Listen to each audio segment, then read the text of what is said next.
தளவாய் சுந்தரமும் அங்கே சென்றிருக்கிறார்கள். நான் மத்தியானம் 1:15 1:30 தாக்கல் பண்றேன். அடுத்த கட்டமா இப்ப நீதிமன்றத்துக்கு போறதுக்கான அது சம்பந்தமா நாங்க சட்ட வல்லுநர்களுடன் கழக நிர்வாகிகளுடன் ஆலோசித்து வருகிறேன். இந்த தீர்ப்பை நாங்கள் எதிர்பார்க்கவில்லை. இருந்தாலும் நீதி வெல்லும்.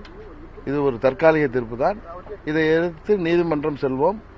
அதற்கான வேலைகளை செய்து கொண்டிருக்கின்றனர். இன்னமும் கட்சி பெயரும் முடக்கப்பட்ட நிலையில அதிமுக தலைமை அலுவலகத்தையும் யாரும் பயன்படுத்தக்கூடாதுன்னு கேட்கிறாரு. ஆனா அதை பத்தி எந்த பிரச்சனை, இது டெம்பரரி இதுதான். அதனால அதுக்கு எந்த பிரச்சனையும் இருக்காது. நாங்க அதை சந்திப்போம். நிச்சயம் ஒரே ஒரு இது சொல்றேன்.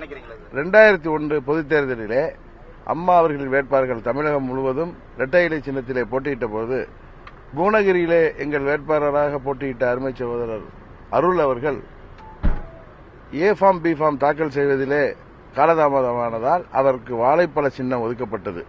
அந்த பூனகிரி தொகுதியிலே அன்றைக்கு அவர் வெற்றி பெற்றார். அதுபோல இங்கே அம்மா அவர்களின் இரட்டை இலை சின்னம் எங்களுக்கு இல்லாத நிலையிலும் அம்மா அவர்களின் வேட்பாளராகிய என்னை, குறிப்பாக அம்மா அவர்களின் தொகுதியாகிய ஆர்கே நகர் தொகுதியிலே அம்மா அவர்களை விட்டு சென்ற பணிகளை, அம்மா அவர்கள் ஆர்கே நகரை இந்தியாவிலேயே ஒரு முன்மாதிரி மாநிலமாக உருவாக்குவேன் என்று அம்மா அவர்களின் கனவை நிறைவேற்றுவதற்கு அம்மாவின் அரசாங்கத்தால் மாத்திரம்தான் முடியும்.